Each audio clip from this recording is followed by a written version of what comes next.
Hello everyone, welcome to study SM education.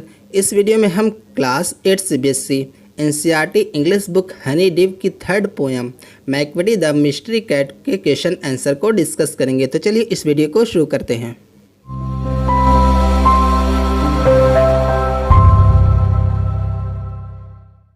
जैसे हमारा first question है, read the first stanza and think, मतलब first stanza को पढ़ो और सोचो। जैसे हमारा फर्स्ट क्या है, इज़ मैकबटी अ कैट रियली, मतलब जो मैकबटी है क्या वास्तव में एक कैट है। उसके बाद हमारा सेकंड है, इफ़ नॉट, अगर नहीं है तो हु कैन मैकबटी बी, मतलब जो मैकबटी कौन हो सकती है। जैसे कि बच्चों हम जानते हैं कि अगर कोई भी क्वेश्चंस हेल्पिंग वर्ब से शुरू होता है तो उसका आंसर हमें यस और नो में देना है। तो यहाँ पे पूछा गया है कि इज़ मैकबटी अ कैट रियली, मतलब क्या जो मैकबटी है वो वास्तव में एक कैट है। तो इसका आंसर क्या हो जाएगा, no Macavity is not a cat really, मतलब वास्तव में मैकबटी कोई कैट नहीं है। आई मीन जो पॉसिबल होना है, जैसा जिस तरह से मैकबटी करती है, तो क्या ऐसी कैट कोई पॉसिबल है, नहीं। उसके बाद हमारा सेकंड क्वेश्चन क्या है, if not who can Macavity be, अगर नहीं है तो मैकबटी कौन हो सकती है। तो इसका आंसर क्या हो जाएगा, Macavity is just a fictional character created by the poet whose actions resemble those of a crooks, मतलब जो मैकबटी है वो सिर्फ एक फिक्शनल कैरेक्टर है। फिक्शनल का मतलब क्या होता है, कोई ऐसा कैरेक्टर जो क्या हो, काल्पनिक हो। आई मीन एक फिक्शनल कैरेक्टर है जो पोएट के द्वारा बनाया गया है, क्रिएट किया गया है। Whose actions resemble those of crooks, और जिसके एक्शन, जिसके कार्य किसके समान हैं, जो क्रूक्स होते हैं। क्रूक्स का मतलब क्या होता है, एक तरह की गाली होती है। आई मीन जिसको हम लोग कह सकते हैं चोर और बेईमान। तो जो चोर और बेईमान होते हैं उनके समान है उसका एक्शन। उसके बाद हमारा सेकंड क्या है, कंप्लीट द फॉलोइंग सेंटेंसेस, मतलब जो सेंटेंसेस हैं उन्हें हमें कंप्लीट करना है। जैसे हमारा फर्स्ट सेंटेंस है, a master criminal is one who, मतलब एक मास्टर क्रिमिनल वो होता है जो क्या कर सकता है, कैन डिफाई द लॉ, मतलब जो लॉ को डिफाई कर सकता है। जैसे आप यहाँ पे देख सकते हैं, यहाँ पे जो fill in the blanks I mean या फिर कंप्लीट द फॉलोइंग सेंटेंसेस यहाँ पे पूरा किया गया है। और उसके बाद हमारा सेकंड क्वेश्चन क्या है, the Scotland Yard is baffled because, मतलब जो स्कॉटलैंड यार्ड था, स्कॉटलैंड यार्ड जैसा कि हम जानते हैं जो इंग्लैंड के जहाँ पे पुलिस लोग रहते हैं, पुलिस और आर्मी रहती हैं, उसको हम लोग क्या बोलते हैं, यहाँ पे स्कॉटलैंड यार्ड है, वहाँ यहाँ पे बोला गया उसे। तो जो स्कॉटलैंड यार्ड था वो बफल था। बफल का मतलब क्या होता है, कोई चीज़ आई मीन असमंजस में होना, दुविधा में होना, परेशानी में होना, कोई चीज़ समझ में ना पाना, उस सिचुएशन को हम लोग क्या बोलते हैं, बफल्ड बोलते हैं। तो जो स्कॉटलैंड यार्ड था वो बफल्ड था, क्यों था, क्योंकि जो मैकबटी थी, whenever they reach the scene of crime they cannot find Macavity, मतलब जब भी वो क्राइम के सीन पे पहुंचते थे तो उन्हें मैकबटी नहीं मिलती थी। आई मीन वो मैकबटी को ढूंढ नहीं पाते थे, इसलिए वो क्या थे, बफल्ड हो जाते थे, आई मीन सरप्राइज्ड हो जाते थे। उसके बाद हमारा थर्ड क्वेश्चन है, because Macavity moves much faster than them, मतलब जो मैकबटी है उनसे तेज दौड़ती थी। अब यहाँ पे इसके पहले क्या फिल होगा, nobody can catch Macavity at the scene of crime, मतलब कोई भी मैकबटी को सीन के आई मीन क्राइम के सीन पर नहीं पकड़ पाता था। क्यों नहीं पकड़ पाता था, because Macavity moves much faster than them, क्योंकि मैकबटी थी जो थी वो उनसे कहीं तेज दौड़ती थी। उसके बाद हमारा थर्ड क्वेश्चन है, a cat I am sure could walk on a cloud without coming through, मतलब एक कैट, और मैं ये श्योर हूँ, मैं निश्चित हूँ कि वो जो क्लाउड पर वॉक कर सकती है, हमें जो बादल होते हैं उन पर वॉक कर सकती है, चल सकती है, विदाउट कमिंग थ्रू, बिना इस पर आए। और ये किसने कहा है, जूल्स वर्न ने कहा है। Which law is Macavity breaking in the light of the comment above, मतलब जो ऊपर दिया गया कमेंट है, जो टिप्पणी दी गई है, a cat could walk on a cloud without coming through, तो ये इसमें जो मैकबटी है किस लॉ को, किस नियम को तोड़ रही है, तोड़ती है या फिर ब्रेक करती है। तो मैकबटी कौन से लॉ को ब्रेक करती है, इन the light of the above comment, मतलब जो ऊपर के दिए गए जो कमेंट है उसके प्रकाश में Macavity is breaking the law of gravity, मतलब जो मैकबटी है, जो लॉ ऑफ ग्रेविटी है, आई मीन जिसको हिंदी में कहते हैं गुरुत्वाकर्षण का नियम, जो लॉ ऑफ ग्रेविटी है उसको ब्रेक कर रही है।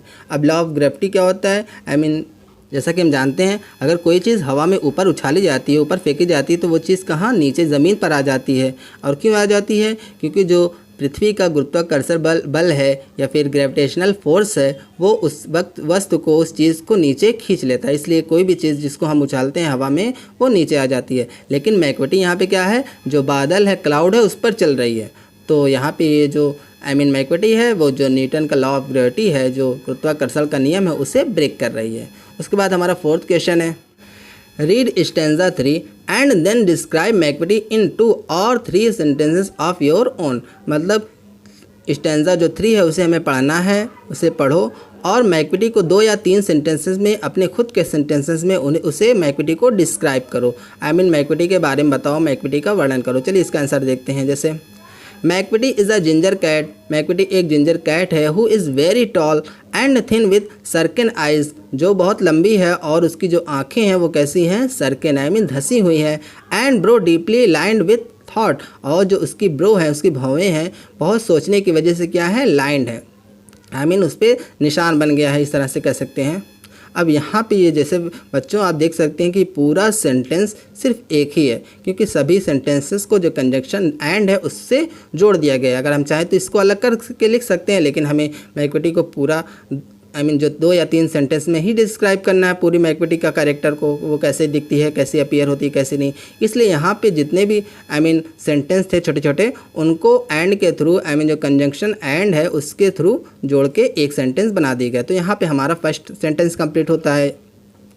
अब यहाँ पे ऐसा भी नहीं कि बच्चों कि अगर कोई एग्ज़ाम में आप मान लीजिए आपको आता है कि किसी सेंटेंस को 10 सेंटेंस में लिखो, तो ऐसा नहीं कि हमें 10 सेंटेंस गिनकर ही लिखना है, बल्कि 2-4 सेंटेंस इधर उधर हो जाए तो चलता है।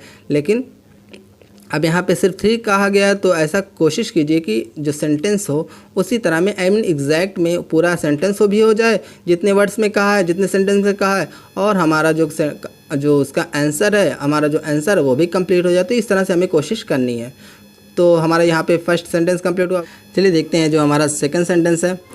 While its head is highly domed, its coat is dusty and whiskers are uncombed. मतलब जबकि जो उसका सर है वो बहुत ऊंचा है, लंबा है।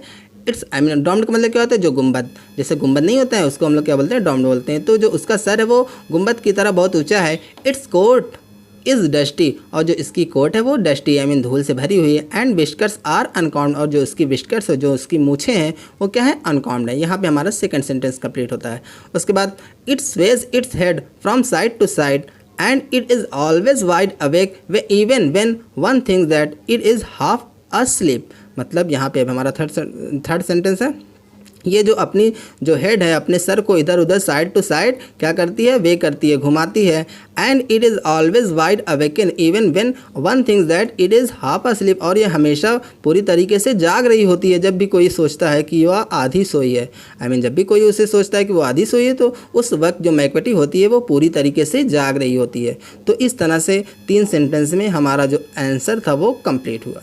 उसके बाद हमारा 5th क्वेश्चन है, से फॉल्स और true for each of the following statements. मतलब जो दिए गए स्टेटमेंट्स हैं उनमें से हमें फॉल्स और ट्रू को डिसाइड करना है। जैसे हमारा फर्स्ट सेंटेंस है, Macavity is not an ordinary cat. मतलब जो मैक्विटी है वो एक साधारण कैट नहीं है। तो ये जो हमारा सेंटेंस है वो क्या है, सही है। मैक्विटी वाकई में साधारण कैट नहीं है, कोई साधारण कैट ऐसा नहीं करती है। उसके बाद हमारा सेकंड सेंटेंस है, Macavity cannot do what a fakir can easily do. मतलब मैक्विटी जो वो नहीं कर पाती है जो कोई फैकिर का मतलब क्या होता है, जो कोई इंसान, ऐसा इंसान जो हवा में तैरे, फ्लोट करे, उसको हम लोग क्या बोलते हैं, फैकिर बोलते हैं। तो मैक्विटी वो नहीं कर पाती है जो कोई फैकिर आसानी से कर लेता है। तो ये जो हमारा आंसर है, जो ऑप्शन है, सेंटेंस है, वो क्या है, गलत है। क्योंकि जो मैक्विटी है वो तो लॉ ऑफ ग्रेविटी को भी तोड़ रही है। तो ऐसा तो है नहीं कि जो फैकिर आकर आसानी से कर सकते हैं वो नहीं कर पाती होगी। तो जो हमारा सेंटेंस है वो क्या है, फॉल्स है। उसके बाद हमारा थर्ड सेंटेंस है, McVitie has super natural powers. तो जो मैक्विटी के पास सुपर नेचुरल पावर्स होती हैं, तो ये ऑप्शन हमारा थर्ड क्या है, सही है। जाहिर सी बात है, लॉ ऑफ ग्रेविटी को तोड़ रही है तो उसके पास सुपर नेचुरल पावर तो है ही, तभी लॉ ऑफ ग्रेविटी को तोड़ रही है। उसके बाद हमारा फोर्थ सेंटेंस है, Macavity is well dressed smart and bright. जो मैक्विटी है अच्छे कपड़े पहनती है और स्मार्ट है और ब्राइट है, ऐसा है नहीं, बल्कि क्या है, वो तो हमेशा गंदे से ड्रेस पहनती है। और जो जैसा कि यहाँ पे बताया ही गया है कि जो इसकी विस्कर रहती हैं वो हमेशा क्या रहती हैं, अनकॉम्ड रहती हैं, डस्टी ड्रेस पहनती है। तो इस तरह से वो ये जो हमारा फोर्थ वाला सेंटेंस है वो क्या है, फॉल्स है। उसके बाद हमारा फिफ्थ सेंटेंस है, मैक्विटी इज़ अ स्पाई। मतलब जो मैक्विटी है एक स्पाई का मतलब क्या होता है, जासूस और ट्रिकस्टर, और कोई ऐसा जो जिसके अंदर बहुत ज़्यादा चालाकी हो या फिर बहुत चाल चले, वो है, एंड अ क्रिमिनल और एक क्रिमिनल है, ऑल रोड इन वन और ये सभी चीज़ें उसके अंदर हैं। तो ये जो हमारा फिफ्थ वाला ऑप्शन है, जैसे कि हम जानते हैं वो काफ़ी चालाक है, हर एक क्रिमिनल भी है, जासूस भी है, जासूसों की तरह दिमाग भी रखती हैं। तो ये चीज़ें सभी उसके अंदर हैं। तो ये जो हमारा सेंटेंस है वो क्या है, ट्रू है। उसके बाद हमारा सिक्स्थ क्वेश्चन है, having read the poem try to guess whether the poet is fond of cats, if so why does he call Macavity a fiend and monster.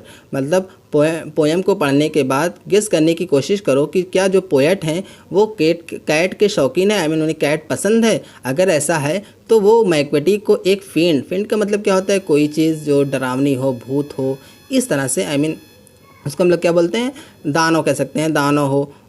और मॉन्स्टर का मतलब भी वही होता है। तो वो मैकबेटी को फिंड और मॉन्स्टर क्यों कहते हैं, अगर ऐसा है कि वो कैट को पसंद करते हैं, उन्हें कैट पसंद है, तो वो मैकबेटी को फिंड और मॉन्स्टर क्यों कहते हैं। चलिए इसका आंसर देखते हैं। जाहिर सी बात है, कैट पसंद है तभी वो इतना कैट की बड़ाई कर रहे हैं। चलिए इसका आंसर देखते हैं। Yes, it seems like the poet is fond of cats. हाँ, ऐसा प्रतीत होता है, ऐसा लगता है कि जो पोएट है वो कैट को पसंद करते हैं, उन्हें कैट बहुत पसंद है। He calls Macavity a fiend and monster, मतलब वह मैकबेटी को फिंड और मॉन्स्टर कहते हैं। बिकॉज, क्योंकि मतलब जो वो मैकबेटी को फिंड और मॉन्स्टर इसलिए कहते हैं क्योंकि he might have wanted to portray an evil side. शायद ये हो सकता है, ऐसा हो सकता है कि वो किसी एविल साइड का मतलब क्या होता है, जो हम बुराई के बारे में बताएं, जो बुराई के कामों की हम बुराई करें उसके बारे में बताएं, उसको हम लोग क्या बोलते हैं, एविल साइड बोलते हैं। तो शायद ऐसा हो सकता है कि वो एविल साइड को पोर्ट्रे करना चाहते हैं। पोर्ट्रे का मतलब क्या होता है, किसी चीज़ का चित्रण खींचना, किसी चीज़ के बारे में बताना, उसको हम लोग क्या बोलते हैं, पोर्ट्रे बोलते हैं। तो शायद ऐसा हो सकता है कि वो जो पोएट हैं वो एविल साइड को पोर्ट्रे करना चाहते हों। He might have used a cat in order to create a negative character who is criminal and escapes easily from police। मतलब ऐसा भी वो चाहते तो वो ये भी कर सकते थे कि वह मैकबेटी के बजाय एक कैट के बजाय किसी उसके स्थान पर किसी नेगेटिव कैरेक्टर को क्रिएट कर लेते हैं, उसके बारे में बता देते जो किसी जो क्रिमिनल हो और जो पुलिस होती है उससे आसानी से बच के निकल सके, उसको भी चित्रण वो खींच सकते थे। लेकिन ऐसा नहीं है, उन्होंने ऐसा नहीं किया क्योंकि उन्हें कैट पसंद है, इसलिए उन्होंने जो कैट को ही यूज़ किया। उसके बाद the quick movements of a cat and its mysterious eyes might have influenced him to create this evil character in the form of a cat. जो कैट की क्विक मूवमेंट्स होती हैं, जैसा कि आप जानते होंगे कि जो कैट हो कितनी तेज़ होती हैं और उनकी जो आँखें होती हैं, उनकी आइज़ होती हैं, काफ़ी मिस्टीरियस होती हैं, रहस्य से भरी हुई होती हैं। तो जो इस तरह की जो क्वालिटी है कैट्स की, उसने शायद पोएट को इन्फ्लुएंस्ड किया होगा। इन्फ्लुएंस का मतलब क्या होता है, प्रभावित करना। तो उस तरह की जो क्वालिटी है कैट की, उसने शायद जो पोएट को इन्फ्लुएंस किया होगा to create this evil character in the form of a cat. मतलब इस एविल कैरेक्टर को, इस बुराई के कैरेक्टर को, एविल मीन्स क्या होता है, बुराई, इस बुराई के कैरेक्टर को क्रिएट करने के लिए in the form of a cat, एक कैट के फॉर्म में इस तरह के एविल कैरेक्टर को क्रिएट करने के लिए पोएट को इन्फ्लुएंस्ड किया होगा, प्रभावित किया होगा। किसने, जो कैट की मिस्टीरियस आइज़ हैं और जो कैट की क्विक मूवमेंट्स हैं। उसके बाद हमारा सेवेंथ क्वेश्चन है, has the poet used exaggeration for special effect. मतलब क्या पोएट ने एग्जैगरेशन का यूज़ किया है स्पेशल इफ़ेक्ट के लिए। एग्जैगरेशन का मतलब क्या होता है, किसी चीज़ को बहुत ज़्यादा बढ़ा चढ़ा कर कहना, उस सिचुएशन को हम लोग क्या बोलते हैं, एग्जैगरेशन बोलते हैं, जिसको हिंदी में हम लोग क्या बोलते हैं, अतिशयोक्ति। मतलब किसी चीज़ को बहुत ज़्यादा बढ़ा चढ़ा कर कहना।